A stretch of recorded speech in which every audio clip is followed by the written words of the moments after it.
All right, I guess we'll go ahead and get started. I welcome everybody on tonight's call. We have very special guest, Jay Connor, and he's here to be able to answer any of the questions that you may have on real estate deals, on private money, whatever the case may be, as long as it's real estate related. And he can basically give you some guidance and help you out. If you do have any background noise, I do suggest you hit *7 to mute out.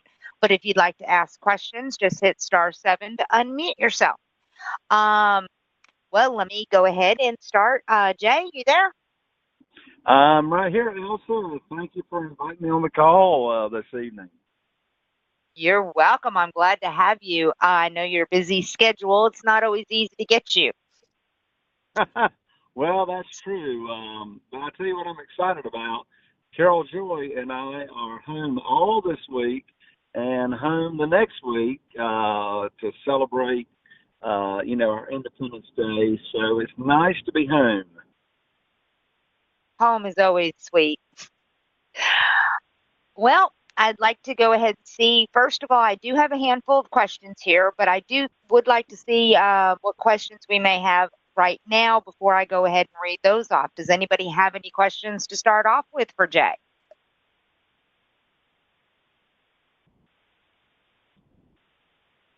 Well, in that case, let me go with some of the questions that came in before the meeting. Um, Super. let's see here. Steve, oh, Oh, hang on. Hey, Elsa, before these questions, can I go ahead and give all of your listeners and followers a really big free gift? Absolutely. I'm sure everybody would love free. You can't beat free with no conditions, right? So, as just a thank you for to your followers for showing up and listening in. I've got a $3,000 live event. That's per ticket coming up in just a few short weeks away. In fact, it's less than 5 weeks away right now from us being here on the phone. And I don't know another live event like this, like anywhere. It's called Jay Connor's Real Estate Cash Flow Conference. And at the event, it's a 3-day event. And at the at the event, on the first day, I'm going to dive deep into private money as to how you can get funding for your real estate deals, regardless of your experience, your credit, or your income. And so it's got nothing to do with hard money, nothing to do with local banks. And so that's what it's all about, is getting the funding for your deals, regardless of experience, your credit, or income. Also at the event, Elsa and everybody that's listening, I will be teaching the 4 pillars of my business, which is finding deals before other real estate investors even know they exist, funding deals, as I just said, regardless of your credit, experience, or income, flipping, so finding, funding, flipping deals, selling any house within 3 days or less. And then finally, the third day is all about automation. How do you automate the business? On the first day, we go on a bus tour in the afternoon, looking at houses that are actually owned by our company, and I teach how we found them. Some of them need rehab, and so you meet our contractors on the tour, our interior designer, and you get to go back home and duplicate how we do the business. And so on the second day, we actually have private lenders at the event that you can network with, and it's all about getting funding for your deals. The third day is all about automation, how you get to learn how to automate the business so you're not out there doing it all yourself.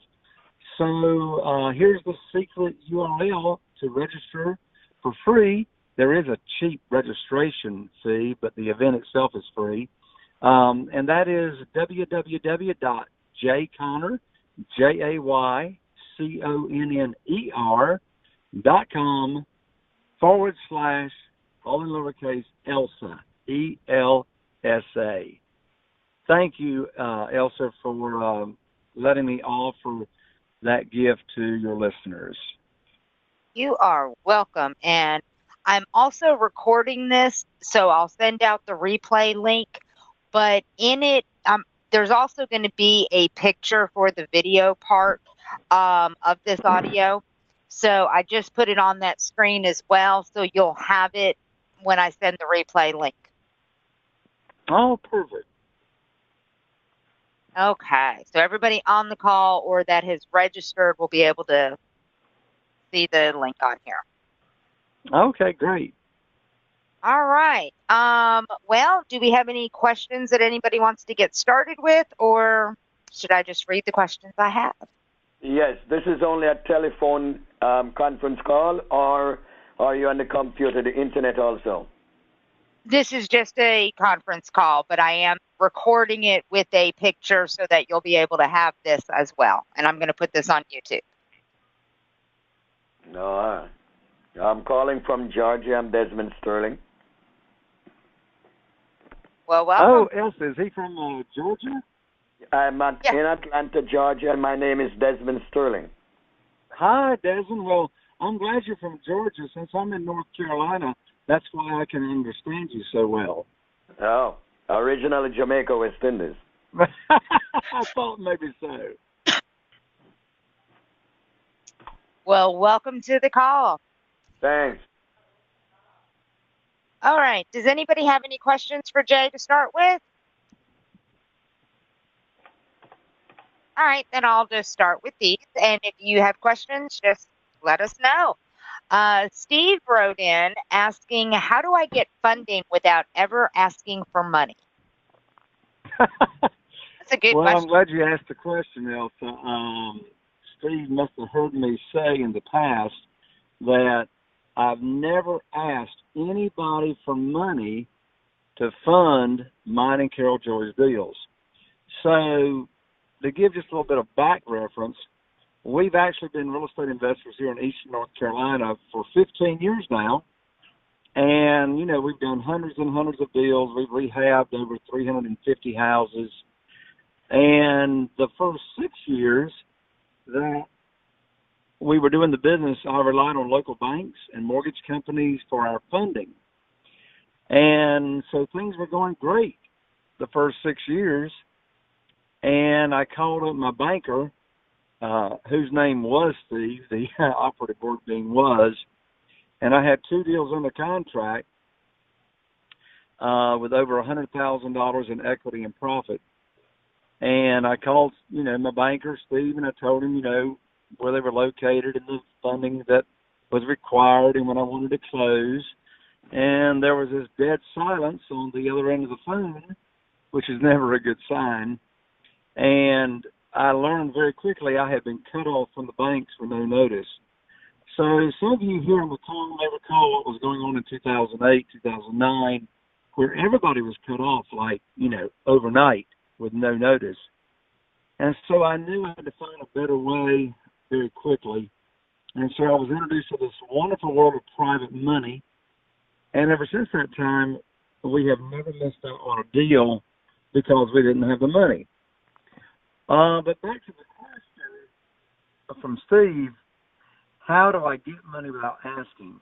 Well, what I developed, which is right now at about 9.5 years ago, I developed and created a private lending program to offer to potential private lenders. And there's 2 primary categories on getting private money. Those are people in your warm market, or people that you know that you have some kind of relationship with. They're in your cell phone, email address, Facebook friends, etc. And another category is existing private lenders. So how do I get money without asking is I make the program available and just as an educational tool. So I recorded this 16-minute CD immediately when I started looking to attract private money. And this audio recording I titled Stress-Free Investing, How to Print Money Automatically. And So I have it on CD. I've got it in an MP3 to where it can be emailed out. And I also have it on a YouTube link that can be sent out as well. So myself, and I just teach my students. I mean, I've been teaching real estate investors now for 7.5 years how to raise a lot of money very quickly to fund their deals. So all we do is just put the information out. People raise their hands, and yes, they are interested. We, explain the program to them. And, if they're interested in hearing the program, they've pretty much already pre-qualified themselves, and they are interested. So in answer to the question, we identify who may be interested in being a private lender. We send the information out on an audio recording. And by the way, I have recorded for my students over 1,000 of these audios that my students use to attract private money. And then, they raise their hand if they're interested. So, yes, I don't chase anybody. I don't beg anybody. I just make the program available. They raise their hand. Here they come. Right now, I've got 47 private lenders funding our deals that we move from just, one property, to the next. So, it's a very easy way to get a lot of funding once you get plugged into the system.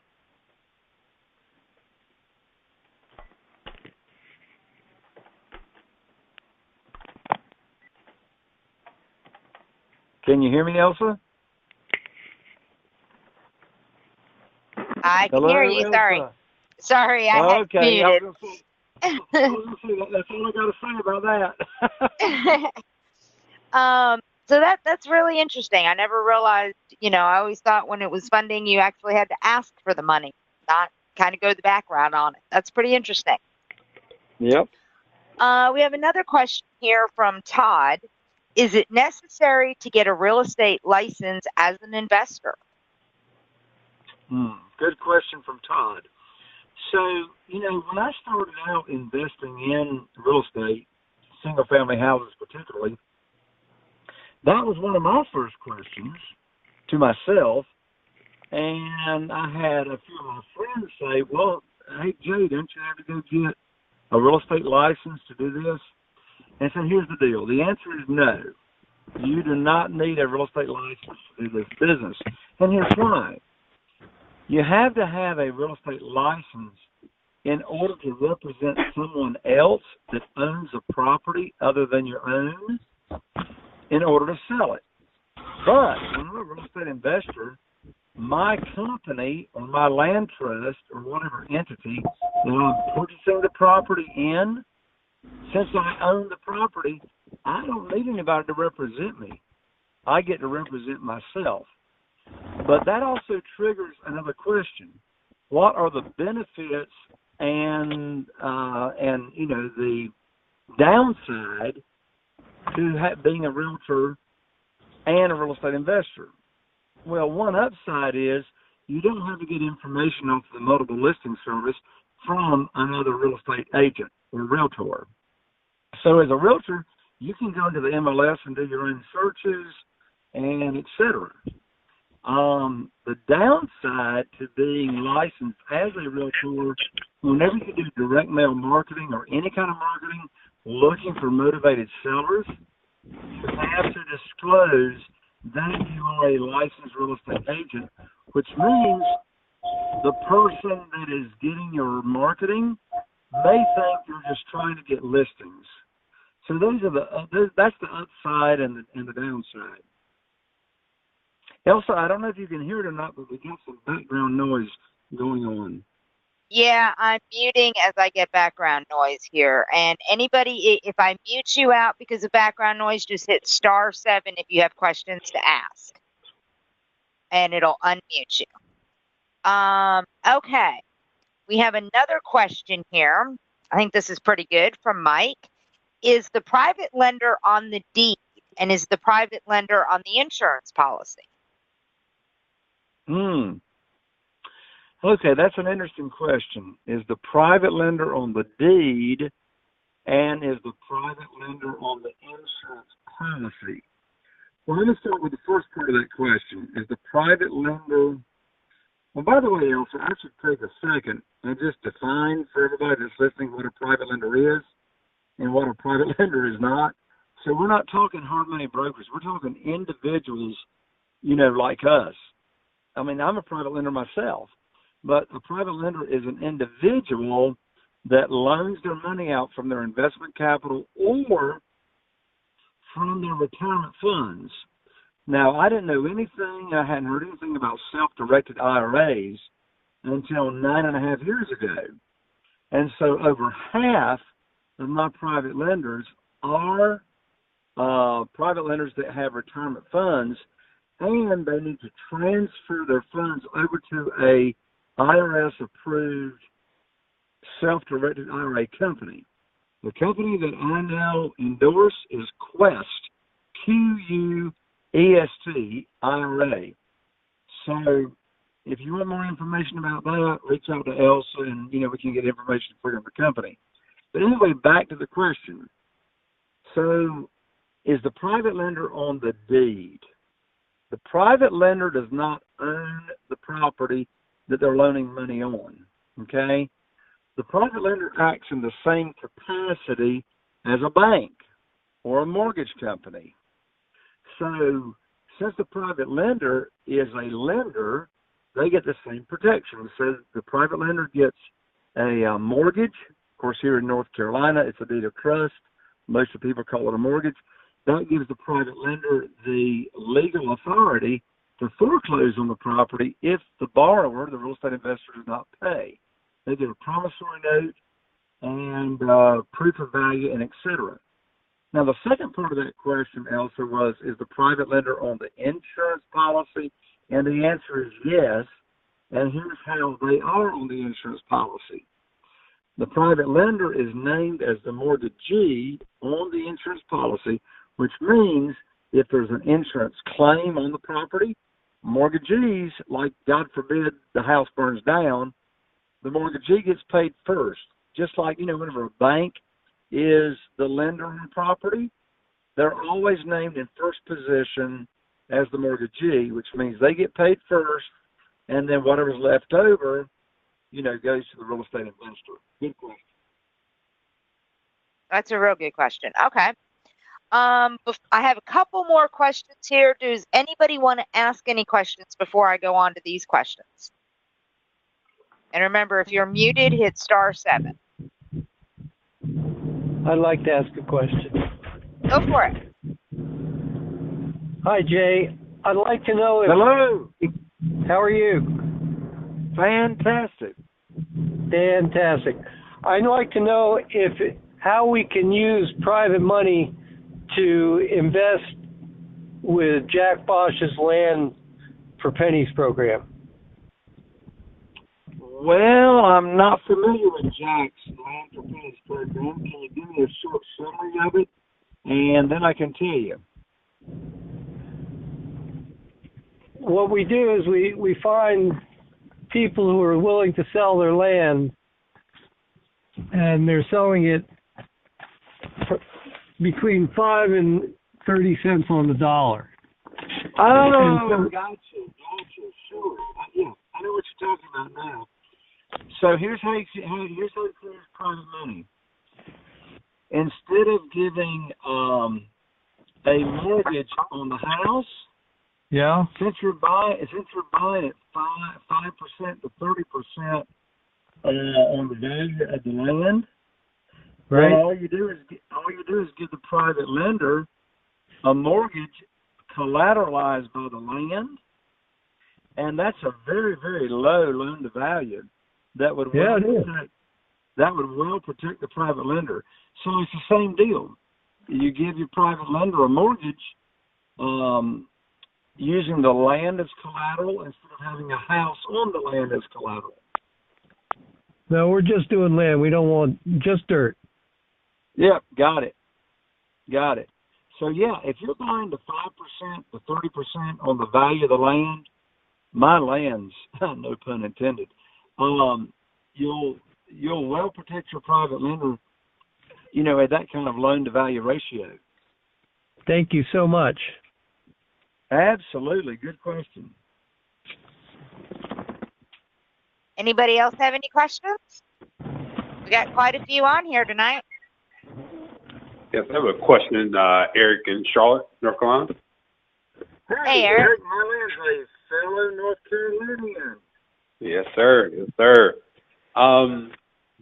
Interested in how to use private money for notes. I guess kind of doing some Google search today. I didn't find anything concrete, but I'm just curious. Sure. So I got two answers for you, Eric.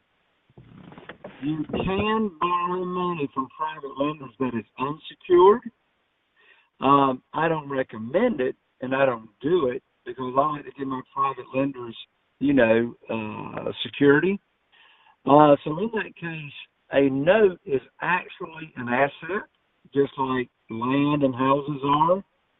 So you can actually give use the note as collateral for your note. So you got two ways to do it: either unsecured or use the note as collateral. Now, for the sake of how that actually works with all the details, we don't have time on the call to go into how that works. But I can tell you an easy way to do it.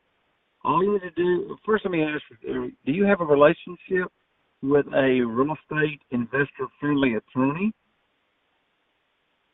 I do, yes. Excellent. So all you got to do is just reach out to your real estate attorney, and your attorney can draw that collateralization up for you, for your private lender to protect them to borrow money for buying the note. Got it. Okay. So the bottom line is yes. The short answer is to how. Get your real estate attorney to do it. Got it. Nope, that makes sense. That's perfect. I mean, I could tell you and everybody here on the call, but unfortunately, most everybody here on the call will not understand my answer. So the easy answer is your real estate attorney will take care of it for you.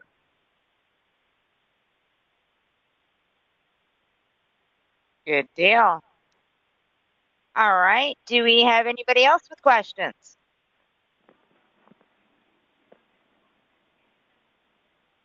Boy, everybody's quiet tonight. Hey, they're peeking through the curtain, Elsa. Peeking through the curtain. Okay. Well, we've got a couple more questions here. Does somebody have a question? Yes. Yes.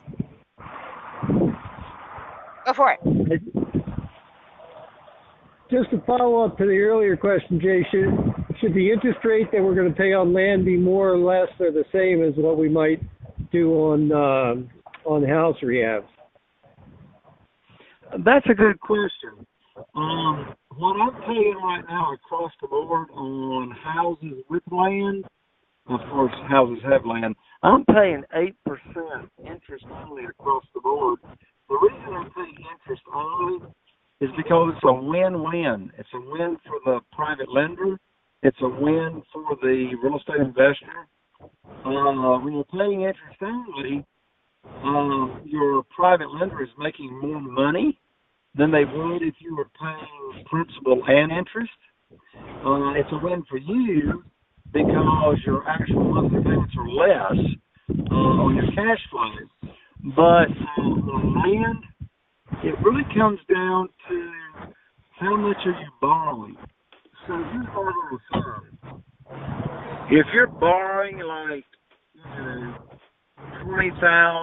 $30,000 like that, I could pay them, particularly when you're buying 5% to 30% of the value of land, I'd go and pay them 10%. Give them double digits.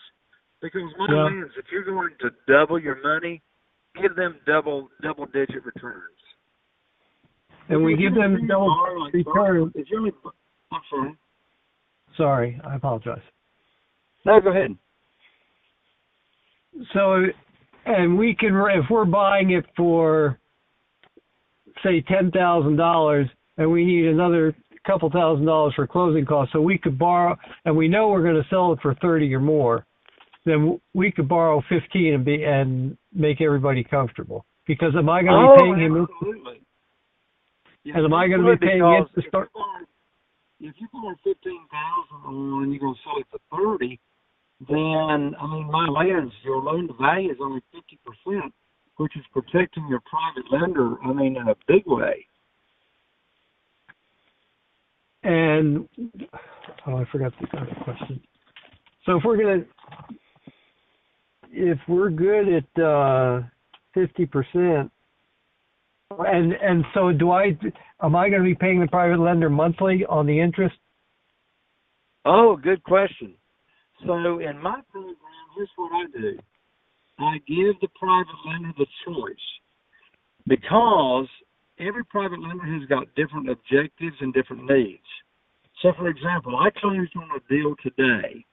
I borrowed $100,000 on this property, and I gave the private lender was not using retirement funds. The private lender used just liquid capital. So when I started out with him, I said, "You get a choice. I mean, and I knew that he did not need the money, the interest for living on, because he's like, loaded. He's a multi-millionaire. And so I said, you get to choose. I said, we can pay you monthly, quarterly, semi-annual, or annual. And if you're not looking for the money to live on, the less number of checks my bookkeeper's got to write, the better for us. So he chose semi-annual. So in answer to your question, and I want you to sort of analyze what I just said to him and repeating to you, I said, you get to pick monthly, quarterly, semi-annual, or annual. But since you don't need the money to live on and you're just looking to get a good return on your investment, the less number of checks my bookkeeper has to write, the better. So what would you like to do? That was my question. And then he said, okay, semi-annual's fine. So I'm letting them pick and choose, but I'm framing. What I'm doing is I'm telling them what most of my other private lenders do. Now, when we're borrowing money from private lenders that are using their retirement funds, I tell them most of our private lenders using retirement funds just get paid quarterly, semi-annual, or annual. So I'm framing it to where they're going to choose one of those three, which, of course, if I'm rehabbing a property, which, wonderful thing about land, there ain't nothing to rehab. But if you're rehabbing a property and you got cash flow, then them choosing quarterly, semi-annual, or annual is really going to help the cash flow. It's really going to help the what? Now, it's going to help your cash flow if you have a house and you're rehabbing it. Right. And so I wouldn't write the contract for more than a year because we're going to be in and out. Hopefully we're in and out of the land within 6 weeks, but just for protection, I'd write it for a year. Is that unreasonable? Oh, absolutely. And the term, you get to choose. So, in single-family houses, if the lender is lending money to me from their liquid capital, I'll set the term up for 2 years. However, I'm probably going to cash out on it in less than 2 years. If they're lending money from their retirement funds, I know they're not looking for that money to come back to them, and so I set that term up for 5 years. Wow. No, I don't. We mean then I don't have to go back and renegotiate the loan every time. If I have a 5-year term, I can do multiple properties off the same money. Well, no. You can't. No, because I'm going to have the deed. The deed's going to come due, so I can't do that. Right, yeah. So when you're not doing a private placement or a pooling fund, right. every deal stands on its own. So you got the note that is attached to, that property. Right. But Exactly. being that we did a good job, unless he's run into financial difficulty, he'll roll again. All my land, yes. Here's what my experience has been for the past, 9.5 years using private lenders. And that is, even if the note comes due and you haven't cashed out and you haven't sold it, they don't want the money back. They don't want the money back because if they get the money back, it's like, what are they going to do with it? I mean, to get the kinds of returns and interest rate that we pay. So what would happen in an emergency situation where you were a little bit late? They'll just roll it more? You mean if you haven't cashed out? Yeah. Yeah. So you would just get your real estate attorney to draw up a extension or a renewal, and your private lender would sign that, and that would extend the note. Normally, do you go to an attorney to have them draw up the deeds? Absolutely. Or you do? Okay. Yes. Yep. We don't use title companies, escrow companies. In the world of private money, it's always real estate investor. Real estate attorney. And the real estate attorney is acting as a title company then? No. In some states, you have title companies. Like for me, when I buy a property, my real estate attorney still gets a title policy. Well, he gets the title policy. You're letting the real estate attorney get the title policy. Correct. Okay. Yep. All right. That's right. So then you're paying him instead of the title company for the policy. Yep. I'm paying him for the title policy, and then the real estate attorney pays the title company for the policy.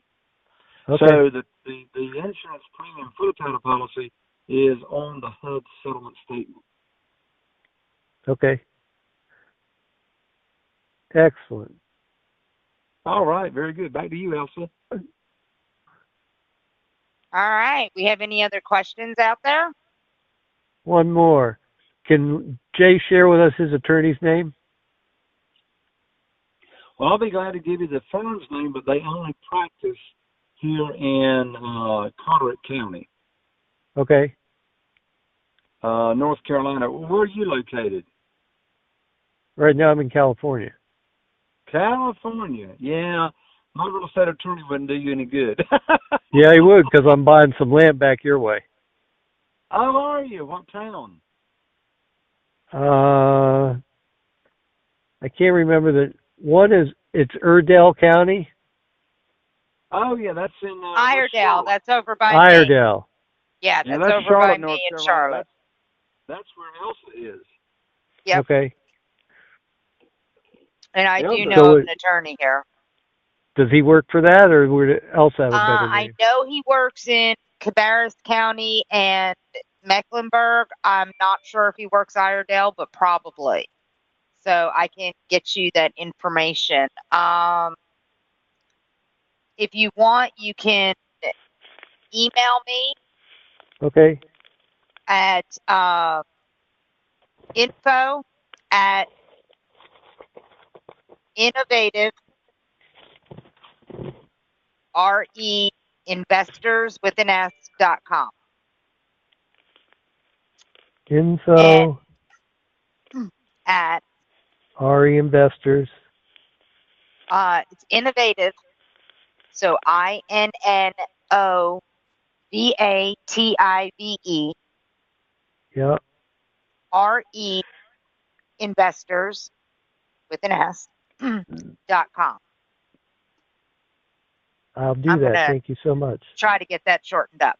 But you can email me to that, and I can send you over the attorney I know here in Charlotte that I've worked with on deals. Okay. Thank you. I appreciate it. Okay. What other questions we got for Jay tonight? All right. Well, I've got a couple others here. Charles wrote in, when the real estate bubble bursts, is the private lender left with the property if it doesn't sell? Good question. Yeah, good question. So I'm thinking Charles is thinking back to 2008, 2009 when the bubble did burst.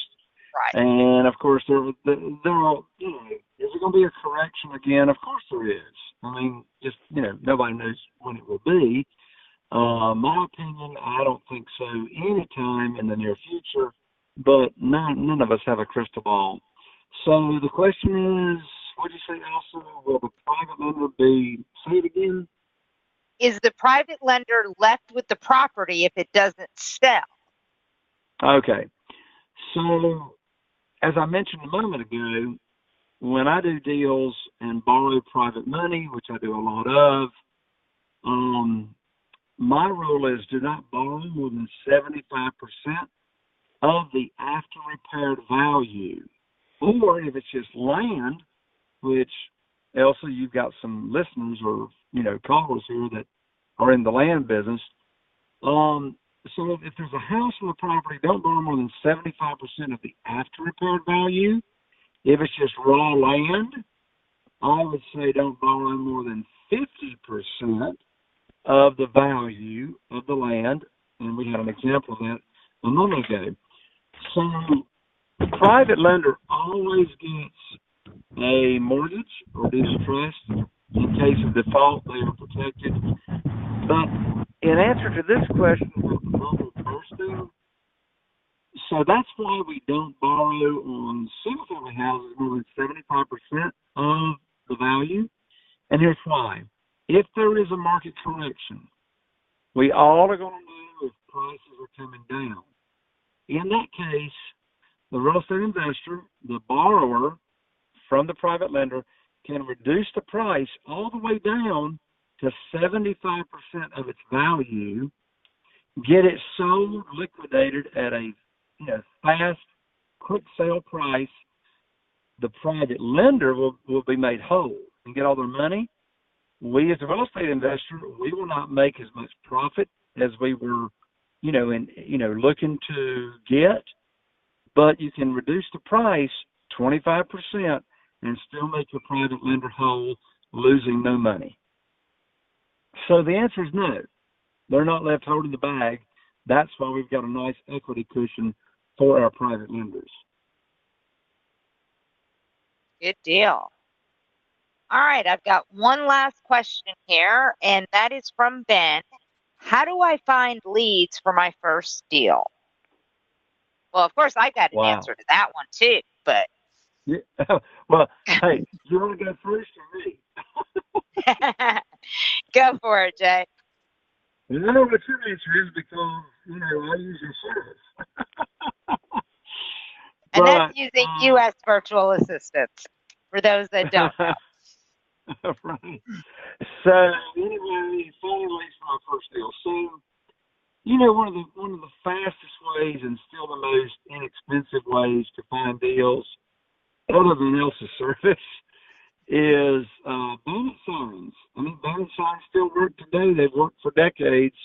What does the sign say on the side of the road? Everybody has seen them.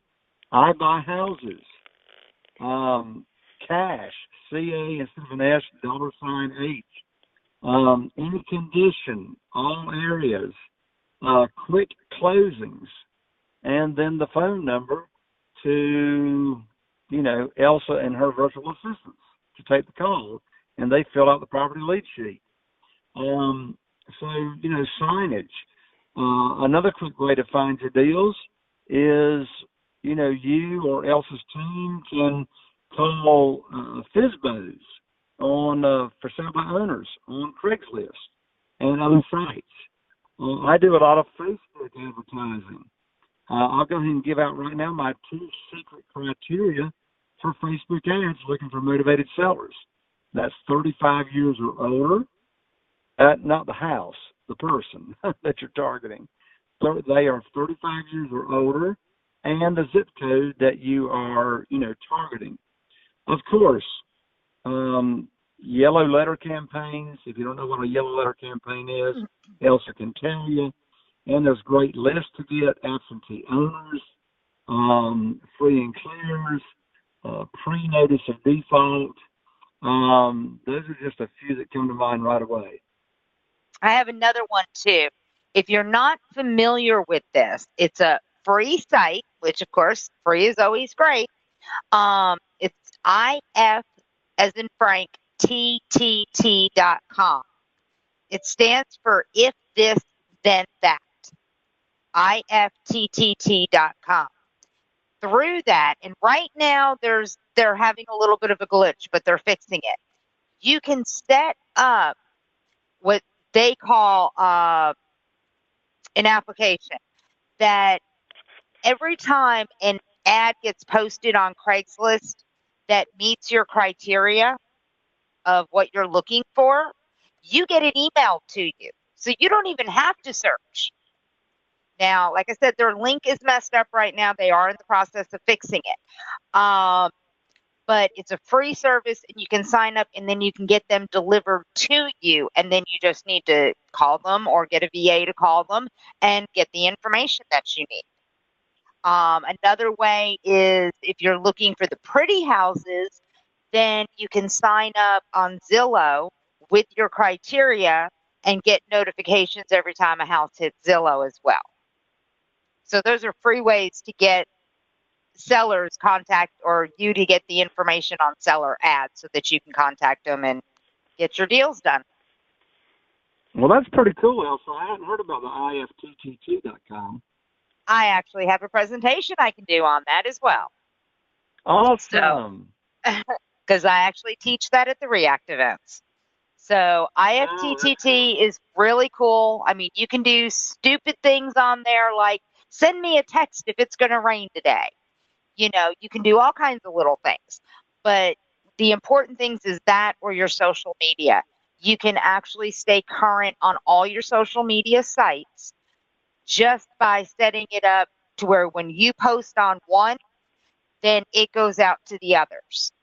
Like for me, I have it set up when I post onto my business Facebook page, it automatically goes to my Twitter and it goes to my LinkedIn.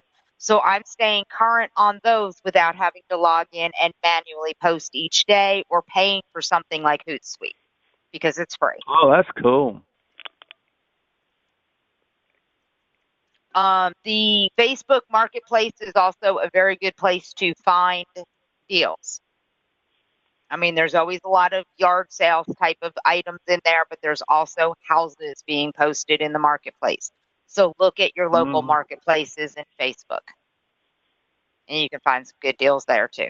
I've seen some that are pretty much tear downs, and I've seen some pretty houses. So everything in between. Awesome. All right. We have any other questions tonight? It's been a pretty quiet crowd. Hey, Elsa, can I give you the free site one more time for the free live event? Absolutely. All right. It's coming right around the corner, so it's just like just barely a month away. My upcoming live event, Jay Connor's Real Estate Cash Flow event. Meet and network with private lenders and get funding for your deals regardless of your credit, income, or experience.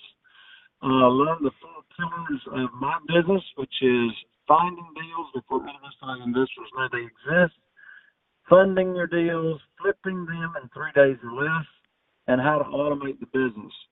So the website is www.jayconner.com/, all in lowercase, ELSA. You'll be able to network with the movers and shakers that come in for the live event from all over the nation. And I'd love to see you at the live event. I promise you it will be life-changing. Back to you, Elsa. All right. I appreciate you doing this for everybody. I know your events give a lot of really good information. So I'm hoping that everybody on the call tonight that has been quiet is at least absorbing all this good information and being able to put it to good use. One more chance. Anybody got any other questions for Jay?